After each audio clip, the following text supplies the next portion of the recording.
शान्ति। ब्रह्मकुमारी ईश्वरीय विश्वविद्यालयको प्रस्तुति श्रीमद् भगवत गीता जीवनको एक शाश्वत गीत विषयक श्रृङ्खलामा यहाँहरू सबैलाई हार्दिक स्वागत गर्दछौँ। आज हामी यस श्रृङ्खला अन्तर्गत भय व्यवस्थापन अथवा डर व्यवस्थापनका विभिन्न विषयमा चर्चा गर्नेछौँ। आदरणीय महानुभावहरू, प्रियको वियोग र अप्रियको संयोगको आशंकाबाट जुन मनमा कायरतापूर्ण विकारको जन्म हुन्छ, यसलाई नै भय भनिन्छ। अन्धकार रूपी भय सत्य ज्ञानको अभाव हो, भय साहसको अभाव हो, भय उच्चतम मानसिक अवस्थाको अभाव हो, भय आशावादी दृष्टिकोणको अभाव हो। यसरी यो अज्ञान अन्धकार रूपी भयले जीवात्मालाई जीवनभरि भयभीत बनाइरहन्छ।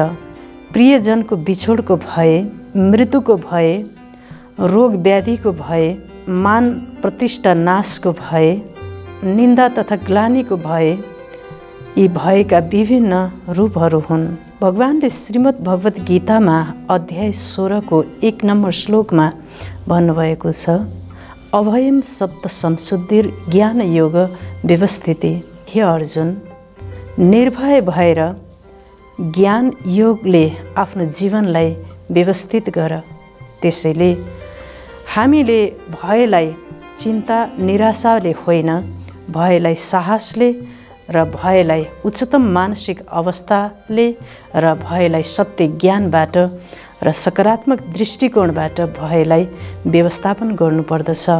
भय जीवात्माको आन्तरिक दुश्मन हो, जसले जीवात्माको आन्तरिक चैन तथा खुसीलाई नष्ट गरेको हुन्छ र निद्रालाई पनि खत्म गरिरहेको हुन्छ। भयको कारणले जीवात्मालाई धेरै प्रकारका रोगहरू हुने गर्दछन् र भय अथवा डरले जीवात्मालाई डिप्रेसनमा पुर्याएर मृत्युसम्म पनि हुन सक्ने सम्भावना हुन्छ। मनमा अनेक प्रकारका कुशंका, आशंका, अनुमान तथा व्यर्थ विचारहरूको श्रृङ्खलाले गर्दा उत्पन्न भयले जीवात्मालाई कम्पित गराइरहेको हुन्छ। जब जीवात्मा भयभीत हुन्छ तब उसको कार्यकुशलता नष्ट हुन्छ, मानसिक तथा शारीरिक शक्ति ह्रास हुँदै जान्छ र जीवनमा उसले आफूले चाहेको सफलतालाई प्राप्त गर्न सक्दैन र जीवनको अभिष्टलाई पूर्ण गर्न सक्दैन।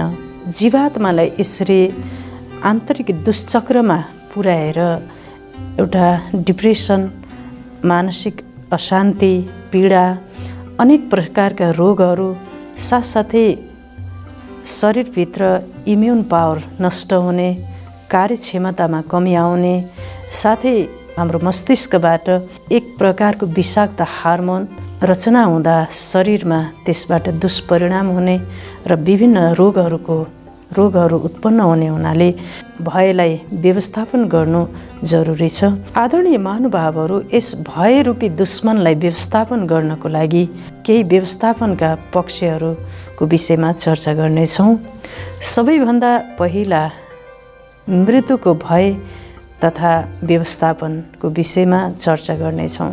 जीवात्माको आफ्नो जीवनसँग अत्यन्तै लगाव हुन्छ। इच्छा पूर्ति हुनुभन्दा पूर्व नै जीवनको अन्त्य नभइदिए हुन्थ्यो भन्ने हुन्छ। यस कारणले मनमा मृत्युको डर रहिरहन्छ र मृत्युको डर अथवा भयले सताइरहन्छ। भौतिकवादी अथवा भोगवादी जीवनशैलीलाई त्यागे तापनि योग, साधना, तपस्या जस्ता सूक्ष्म विषयहरूलाई जीवनमा पूर्ण गर्ने र त्यसबाट आफ्नो अभिष्टलाई पूर्ण गर्ने लक्ष्य भने रहिरहेको हुन्छ र मृत्युभन्दा पूर्व नै यी लक्ष्यलाई पूर्ण गर्ने जीवात्माको सूक्ष्म इच्छा हुन्छ र योभन्दा अगावै मृत्यु हुन्छ कि भन्ने सूक्ष्म डरले पनि जीवात्मालाई सताइरहेको हुन्छ। त्यसैले जीवात्माले जीवनको अत्यन्त महत्त्वपूर्ण समयलाई बुझेर आफूले गर्नुपर्ने कर्तव्य कर्म र सत्कर्मको विषयमा समयको महत्त्वलाई बुझेर पुरुषार्थ र मेहनत गर्नुपर्दछ र आफ्नो समयलाई सफल गर्नुपर्दछ। अमूल्य समयलाई नष्ट गर्नु हुँदैन, तब नै हामीले भयलाई व्यवस्थापन गर्न सक्दछौँ। भगवानले अध्याय 2:27 नम्बर श्लोकमा भन्नुभएको छ, जातस्य हि ध्रुवो मृत्यु ध्रुवम जन्म मृतस्य च तस्मात् अपरिहार्यर्थ न तुम सोचितुम अहर्षि। हे अर्जुन, जन्मेकोलाई मृत्यु निश्चित छ, मृत्यु भएकोलाई जन्म निश्चित छ। त्यसैले तिमी यो अपरिहार्य विषयमा व्यर्थै चिन्ता नगर। नभई नहुने निरुपाय अपरिहार्य विषयमा चिन्ता गर्नु हुँदैन। आदरणीय महानुभावहरू, जन्मने शरीर हो, आत्मा होइन। मर्ने पनि शरीर हो, आत्मा होइन। आत्मा अजर अमर अविनाशी छ। आत्मा न जन्मिन्छ न मर्छ। त्यसैले हामीले आफ्नो जीवनमा आत्माको अमरताको पाठ पढ्नु पर्दछ र हामीले आफ्नो मनलाई आत्मा अमर छ, अविनाशी छ, शाश्वत छ भनेर अविनाशी सत्ताको पाठ पढाइरहनु पर्दछ। तब नै हामी यो मृत्युको भयबाट मुक्त हुन सक्दछौँ। मृत्यु अवश्यम्भावी छ। जन्मेपछि मृत्यु अवश्य हुन्छ, यो अवश्यम्भावी छ। मृत्यु निश्चित छ। मृत्युलाई सुधार्न सकिन्छ, तर मृत्युलाई टार्न सकिँदैन। वास्तवमा जीवात्माको मृत्यु कहिले हुन्छ, कहाँ हुन्छ त्यो भन्न सकिँदैन, तर मृत्युको समय निश्चित छ र मृत्युको स्थान निश्चित छ। त्यसैले सत्कर्मबाट, साधनाबाट, भगवानको श्रीमतबाट र भगवानको आज्ञालाई पालना गरेर आफ्नो जीवनलाई सत्मार्गमा अगाडि उन्मुख गराएर मृत्युलाई सुधार्न सकिन्छ। मृत्युलाई इच्छा मृत्युमा परिणत गर्न सकिन्छ, तर मृत्यु अवश्यम्भावी छ। आदरणीय महानुभावहरू, यसै गरी जीवात्माहरू भगवानसँग पनि भयभीत हुने गर्दछन्। मानिसलाई थाहा हुन्छ कि मैले गरेको पाप कर्मले मलाई साथ छोड्ने छैन, त्यसै कारणले यो पाप कर्मको सजाय भगवानले दण्डको रूपमा दिनुहुनेछ भन्ने जीवात्मालाई सूक्ष्म रूपमा यो भयले भयभीत गराइरहेको हुन्छ। वास्तवमा पाप कर्मको सजाय भगवानले दिने होइन, भगवानसँग डराउने होइन, बरु भगवानको यादबाट हामीले कर्म गऱ्यौँ, भगवानको स्मृतिमा कर्म गऱ्यौँ भने त्यो सत्कर्म र कर्मयोगमा परिणत हुन्छ र हामी भयभीत हुनु पर्दैन। यदि जीवात्माले भगवानको श्रीमतमा कार्य गरिरहेको छ, भगवानको आज्ञा अनुसार आफ्नो जीवनलाई अगाडि बढाइरहेको छ भने उसलाई कहिले पनि भयभीत हुनु पर्दैन र आफ्नो कर्मसँग डराउनु पर्दैन। आदरणीय महानुभावहरू, भगवानसँग डराउने होइन, बरु आफ्नो कर्मसँग भने डराउनु पर्दछ। यदि हामीले पाप कर्म गरेका छौँ, नकारात्मक विचारको प्रभावमा आएर दुष्कर्म गरेका छौँ भने अवश्य पनि यसले भयको रूप लिन्छ र जीवात्मालाई भयभीत बनाउँदछ। यदि हामीले भगवानको श्रीमत अनुसार, योजना अनुसार र भगवानको मिसन अनुसार कार्य गरिरहेका छौँ, समर्पण भावले, शुद्ध भावले कर्म गरिरहेका छौँ भने हामी कहिले पनि भयभीत हुनु पर्दैन। जीवात्मालाई सत्कर्म र पुण्य कर्मले नै निर्भय बनाउँदछ, सुखी बनाउँदछ। त्यसैले हामीले जे पनि कर्म गर्छौँ भगवानले देखिरहनु भएको छ भन्ने सोचेर हामीले कर्म गर्नुपर्दछ र मैले गरेको एक एक कर्म रेकर्डिङ भइरहेको छ। म यो ईश्वरको सृष्टिमा, ईश्वरको रेकर्डिङ रुममा छु भन्ने सोचेर हामीले विचार, बाणी र कर्म गर्नुपर्दछ। यसरी सावधान भएर आफ्नो मनलाई सकारात्मक पाठ पढाउँदै हामीले कर्म गऱ्यौँ भने निश्चय नै हामी निर्भय बन्दछौँ। त्यसैले भगवानसँग हामी डराउने होइन, भगवानको श्रीमतमा र भगवानले देखाएको बाटोमा र भगवानले दिएको ज्ञान मार्गमा लागेर हामीले कर्म गर्नुपर्दछ। तब नै हामी निर्भय बन्न सक्दछौँ र भयलाई व्यवस्थापन गर्न सक्दछौँ। आदरणीय महानुभावहरू, यसै गरी जीवात्मालाई परिस्थिति र समस्याको पनि डर हुन्छ। हामीहरू सम्भावित समस्याहरू चुनौतीहरू र परिस्थितिहरूको विषयमा सोचेर डराउँदछौँ। वास्तवमा समस्याहरू, परिस्थितिहरू र चुनौतीहरू कमजोर मनका उपज हुन्। कुनै पनि घटना, समस्या तब प्रतीत हुन्छ जब त्यसलाई हामीले कमजोर मनको आँखाले निहार्दछौँ। यदि शक्तिशाली मनको आँखाले हेरेमा घटना, परिस्थिति, चुनौतीले अवसरको रूप लिनेछ, मार्गदर्शन तथा शिक्षकको रूप लिनेछ, पाठ पढाउने शिक्षकको रूप लिनेछ। त्यसैले आदरणीय महानुभावहरू, कुनै पनि घटना, परिस्थिति र चुनौती शक्तिशाली मनको अगाडि केही पनि होइन। यदि मनलाई शक्तिशाली बनायौँ भने परिस्थिति र चुनौतीले अवसरको रूप लिन सक्दछ। आदरणीय महानुभावहरू, मानिसको मनभन्दा ठुलो कुनै पनि परिस्थिति, समस्या र चुनौती छैन।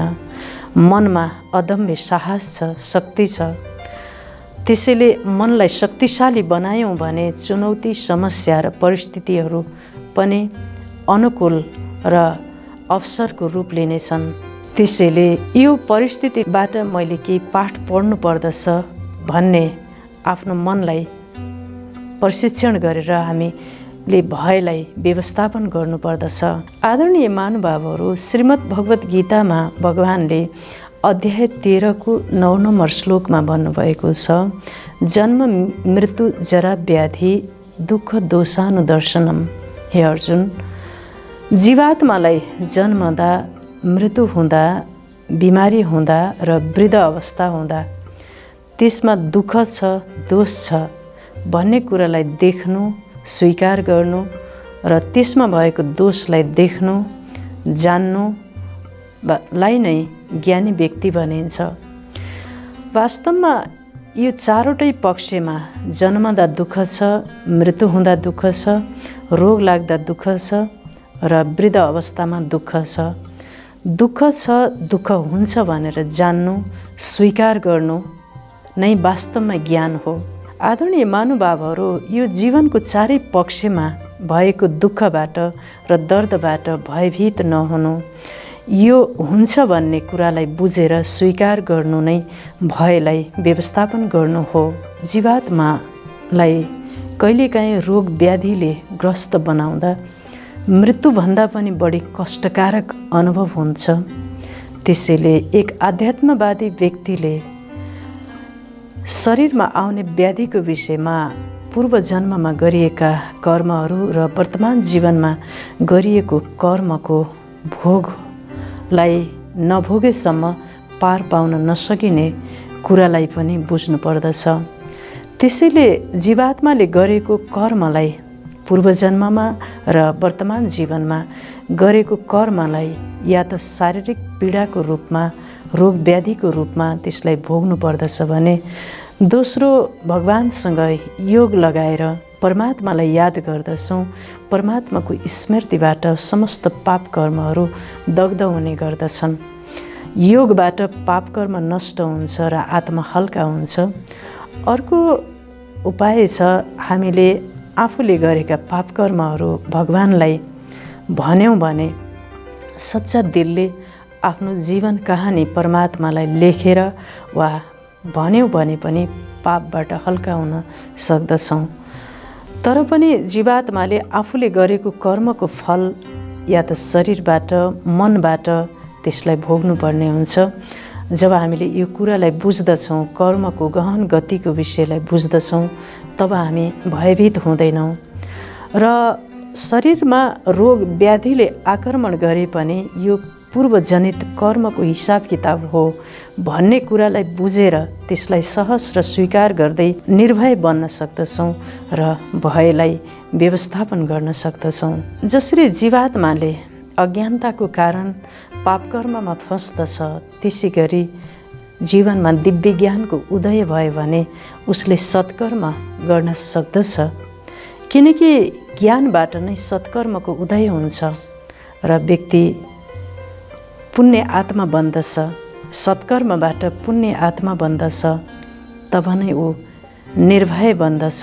यसै गरी जीवात्मालाई अरूले के भन्लान् भन्ने पनि डर हुन्छ। मानिसलाई अक्सर गरेर अरूले के भन्दछन् भन्ने विषयमा पनि डर भइरहन्छ। अरूको विचार र अरूको निर्णयलाई जीवनको आधार बनाउँदछौँ भने हामी अरूको विचार र दृष्टिकोणमा जिइरहेका हुन्छौँ। यो सबैभन्दा ठुलो कारागार हो। यसले जीवात्मालाई भयभीत बनाउँदछ। अरूले के सोच्लान्, अरूले के भन्लान्, अरूले के गर्लान्, अरूले के ठान्लान् भन्ने विचारले गर्दा हामीलाई भयभीत बनाउँदछ। त्यसैले आदरणीय महानुभावहरू, वास्तवमा हाम्रो निर्णयले नै आफ्नो भाग्य बनाइरहेका हुन्छौँ। त्यसैले अरूले के सोच्दछन्, के भन्दछन् भन्ने कुरा महत्त्वपूर्ण नभइकन हामीले के सोच्दछौँ, के गर्दछौँ, मेरो विचार के छ, मेरो दृष्टिकोण के छ भन्ने कुरा नै महत्त्वपूर्ण हुन्छ। तब नै हामी निर्भय रहन सक्दछौँ।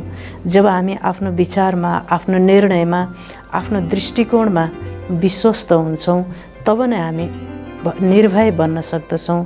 जब हामी अरूको अभिव्यक्ति, अरूको विचार, अरूको निर्णयको विषयमा सोच्दछौँ भने हामी भयभीत हुन्छौँ।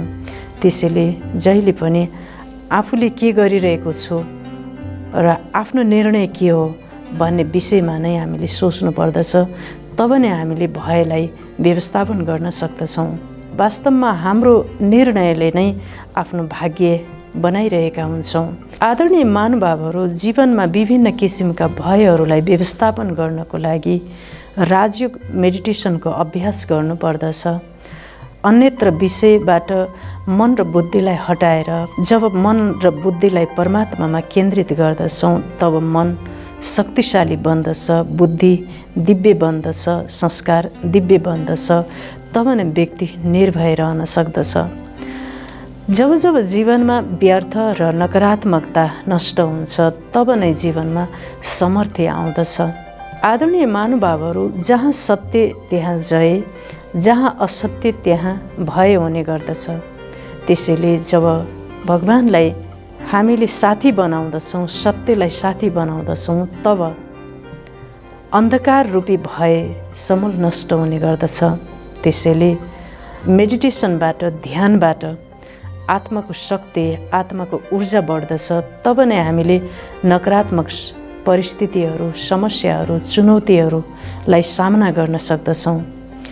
मेडिटेसनबाट हामीलाई सामना गर्ने शक्तिको विकास हुन्छ र हामीले यो संसारलाई पनि बुझ्न सक्दछौँ। यो संसार विश्व नाटकबाट आउने परिस्थितिहरू, नयाँ नयाँ सिनहरूको विषयमा पनि हामीले आफ्नो मनलाई पाठ पढाइसकेका हुन्छौँ कि यो संसारमा नयाँ केही कुरा पनि होइन, नथिङ न्यू भन्ने पाठले र परमात्माको दिव्य ज्ञान रूपी अस्त्र शस्त्रले भय रूपी दुश्मनलाई प्रहार गर्न सक्दछौँ र त्यसमाथि विजयी हुन सक्दछौँ। आदरणीय महानुभावहरू, यदि जीवनमा अस्त्र शस्त्र छैन भने जरुर भयभीत हुन्छौँ। यदि ज्ञानको अमोघ अस्त्र शस्त्र छ भने हामी निर्भय रहन सक्दछौँ। भगवानले दिनुभएको ज्ञान रूपी अस्त्र शस्त्रले जब हामी सुसज्जित हुन्छौँ तब भय रूपी दुश्मनलाई प्रहार गर्न सक्दछौँ र विजयी भएर निर्भय बन्न सक्दछौँ। ज्ञान नै ठुलो अस्त्र शस्त्र हो र परमात्मा नै सर्वशक्तिवान हुनुहुन्छ। सर्वशक्तिवान भगवान नै साथी हुनुहुन्छ। यस भगवानको साथले हामीलाई निर्भय बनाइदिन्छ। भयरूपी दुश्मनलाई जित्नको लागि, निर्भय बन्नको लागि हामीले आफ्नो जीवनमा अशरीरीपनको अभ्यास गर्नुपर्दछ। यस भौतिक नश्वर परिवर्तनशील शरीरबाट डिट्याच रहने, अशरीरी बन्ने बारम्बार अभ्यास गर्नुपर्दछ। म एक आत्मा हुँ, अविनाशी, अजर अमर अविनाशी सत्ता हुँ र परम सत्ता परमात्माको सन्तान हुँ। उहाँको सुरक्षाको घेराभित्र, उहाँको छत्रछायामा छु भन्ने विचारले नै हामीलाई निर्भय बनाउँदछ। यसरी देह अभिमानले जीवात्मालाई कमजोर बनाउँदछ। देही अभिमानी अवस्थाले यस देहमा रहेर पनि म एक सत्य सनातन आत्मा हुँ भन्ने विचारले नै अभय प्रदान गर्दछ। भनिन्छ 5 पाण्डवहरूलाई जङ्गलमा बस्दा पनि अभय योगको वरदान प्राप्त गर्नुभएको थियो भगवानबाट। त्यसैले जो व्यक्तिले अभयको वरदान प्राप्त गरेको छ उसलाई कुनै पनि परिस्थिति, सांसारिक समस्या, चुनौती, शारीरिक रोग व्याधि, मृत्यु जस्ता कुराहरूले भयभीत बनाउन सक्दैन। यो सर्वोच्च सत्ताको साथबाट, ज्ञानबाट र अशरीरीपनको अभ्यासबाट, आत्मस्वरूपमा स्थित हुने अभ्यासबाट नै हामीले भयलाई व्यवस्थापन गर्न सक्दछौँ भन्दै आजको यस श्रृङ्खलाबाट बिदा हुन्छौँ। हवस् त। ओम शान्ति।